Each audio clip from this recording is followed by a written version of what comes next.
What the heck is going on in Spain right now? Hello, my name is Wayne. And I'm Belinda. And we're Normal Prepping. Today we found out that they're having a major blackout. There's total chaos in Spain and Portugal and even France. And I have this to read. This is what I found out earlier. A massive power outage has affected large parts of Spain and Portugal, caused by rare atmospheric phenomena related to extreme temperature variations. Restoration is underway, but it may take up to 10 hours in Spain and potentially Portugal for full service to resume. Well, I got this quite a few hours ago. Early this morning. Yeah. And also they're calling it, I should have wrote that down, but they have a name for it. It's some kind of wavelength thing that they're saying happened. I'm kind of not buying it. I don't know about you. Are you buying it? No, I'm not buying it. Because I looked at the weather and they're saying this could be partially because of global warming and the heat. It's 70 degrees. And not very hot. Not very hot. So there's something fishy going on here. And they don't seem to be telling us. We did hear just a little while ago that it could, that they, what was it? They are off the grid. They use off the grid power. Their power is based on wind. And the several months now they have had no wind. So their power has run out, is what they're saying. We're not sure about that, but they are one of the few countries that run off grid. Yeah, so that could be part of the problem. That could be part of it. If that's the case, oh boy. Yeah, but we don't know for sure yet, though. Yeah. Nobody's saying exactly. Nothing's really been confirmed. Yeah, there's no official word on it. So as a prepper, we got to look at this. And there's a couple things we got to look at. One is, if it's something sketchy going on there, it could happen here. Oh boy. You know, we don't know if it's just isolated to Europe. And one thing that we've seen, and I've been watching the videos on and off throughout the day, is the chaos and the way that people are not handling it very well. You can obviously tell a lot of those people have no idea what to do in an emergency. And a lot of their situation, their daily life is run by the government. Yes. So they're used to them basically, going to the government for help, and they're realizing real quick that they can't do that. No. And one of the first things I want to bring up here as for prepping is what you would do, or what we would do in this kind of emergency. Okay, if I'm at work and power goes out, things are ugly. I hear that traffic is not doing too well. It's a nightmare. I'm not going to go out. If I can, and that's what I would recommend, is if you should have yourself enough supplies to be able to stay for a while. And it's not like you're going to be there for a long time, just long enough to let the traffic kind of do its thing. Let the people do their thing, because we were caught up at that when we had our evacuation. When traffic gets weird, you get separated. It's not easy. Yes. And also you don't want to, run out of gas waiting in line, which is also why you always have a full tank of gas. Yeah, because right now over there, their gas pumps do not work. Yeah, that's when no one's getting gas. Yes, no one's getting gas because the gas pumps are down and people are in panic mode. Panic mode. They're in traffic jams for hours. So I would think you'd want to just stay there, let this kind of play through, unless of course you have family or somebody you need to get home for. Yes. That's really important. Then you would. And then I would also look at this as, okay, if I had to go, I used to practice getting home at our last place we lived, and it was 12 miles from my work. And what I did is I used to practice grabbing my get home bag and walking with just enough that I figured I need. It's not like for overnight, but just enough to get me home. And I would walk different routes to home from my office, and that was about 12 miles. And I do that in a day, so I already had an idea on how to do that. And so you kind of would have to think, okay, how far can I walk? Perhaps it'd be better if you just pull over and just start walking if you don't have a long ways to go and you're not going through some dangerous neighborhood. Yeah, if you run out of gas. Yeah, or not even run out of gas. Just you can probably walk faster than traffic. Yeah, that's true. That's true. Right now, cars are probably parked everywhere. Some people had no gas, low gas, half a tank, not enough to get where they're going. The transit buses are just crazy right now. Everybody's trying to get where they can get. They're walking through the subways to get home. I mean, on the tracks. I mean, it's just a mess over there. It is a mess. Yeah, and see, that's another another issue. See, once again, they're panicking. Yeah. And think about it. Okay, if you're traveling, I don't live where there's subways. I've been, but I would still have something with me so I could at least stay there again. If you're in a safe spot, I mean, even though there could be some bad characters, but just stay there a little bit. Let things kind of move forward, and then go through. They never go with the group. Groups are nothing but trouble. Yeah.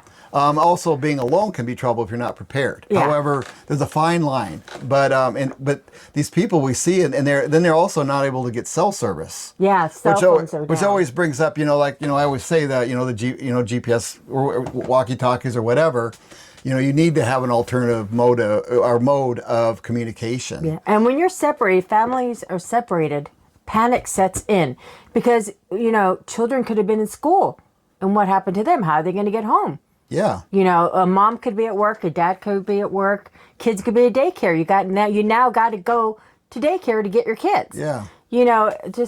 And also, like what we have is we have our evacuation plan that we wrote, and one of the things that's on it is we have a meeting place. So if we both go to work and we can't make it home because something's going on, we have a place that's closer than our home that's pretty much easy for us to both get to. From our jobs, so we can meet there. And then continue. And that's something you should think about, just come up with a plan. Always have an idea that everybody should know an alternate place to meet. And that's what we have. And it's nice to know, Yeah, because you never know when something like this is going to happen. Yeah. From one day to the next, everything's fine. Then all of a sudden, power's out. Yep. How long is that going to last? Yep, we see that. Okay. Yeah, or you have no water. Any situation. Yeah. You just never know, and that's why we were here to help you prepare for what might happen. Yeah, and that's why we are preppers. Yeah. Just prepare. And the other thing that we're seeing is that they're going out. Like people seem to get these ideas. Like I always say, when I think about prepping, one thing I think about is if I can't get to anything for 2 weeks, even if I had the most money that I could possibly have, what would I want? What would I get? What would I need? And I try to think of what that is and buy it beforehand. Because when that comes down, no matter how much money, you may not be able to get it. Yeah, and right now, but people were doing originally when this happened was going to their stores and buy generators. Within the first couple hours, they were gone. They're gone. They're sold out. Yep. And even if you bought the generator now, you wouldn't have the fuel to run it. Yeah, exactly. So you need that ahead of time. Yeah. And then, so I'm sure by now they're out of batteries. Actually, that's even if they could get into the store to sell stuff because nothing works. Yeah, batteries. Stores just might be locked down. Yeah, I'm not sure. I haven't really We don't know. I saw earlier people were actually shopping in the dark. I don't know how they were doing their transactions. Probably just cash. Just cash. Which is also a reason you should always have cash on hand. Yeah. And you should have your generator. You should have backup batteries. You need lights. These people don't have lights. They've already bought all their flashlights. They ran out. A lot of them. I was watching this lady and she was saying how her phone's dead even when it comes on again because she used her flashlight. So, and that's why you have these battery banks and things like that. You want these, You want to have this ahead of time, as you well know. I know you guys know that because that's why you're doing what you're doing. Yeah. But it's just a reminder. Because you just never know. And maybe tomorrow will happen here. I mean, we're definitely not the doom and gloom people. No. But we prepare for it. Yeah. And this isn't doom and gloom. No. This is just a situation that's going on right now, which could happen in your town. It could. And one thing I can honestly say right now, if that happened to us, we'd handle it just fine. Yeah, we would be fine. We'd be fine. We'd make our way home. We live almost 30 miles from work, but I can still get here. Yeah. So I have my ways. And so that's something that you need. You need to have a plan. Be ready for this. And that's all we're saying. That's all we're saying. Yeah. Just be ready. And we have a whole set a group of videos you can watch that's on the generator. If you guys haven't thought about generators, And battery chargers battery chargers that will charge your cell phone. Yep. Well, see, that's what we do. We have these, but then we also have the big battery banks. You know, we did a video on that. It's not one of the real big ones because but it's enough to charge your battery. Yeah. And when our power was out, we hooked it up to our VCR and we were watching a full movie and then some. Yeah, we just watched TV. We just watched TV. Because basically we're just trying it out because we knew our life wasn't in danger. You know? But we wanted to use. That's a great time to use what you have as an example. And that's what we do during any blackout. We turn on the generator. We practice. I'm all into training. My background's hazmat, and I know all about training and training. Oh boy. So I didn't want this to get too long.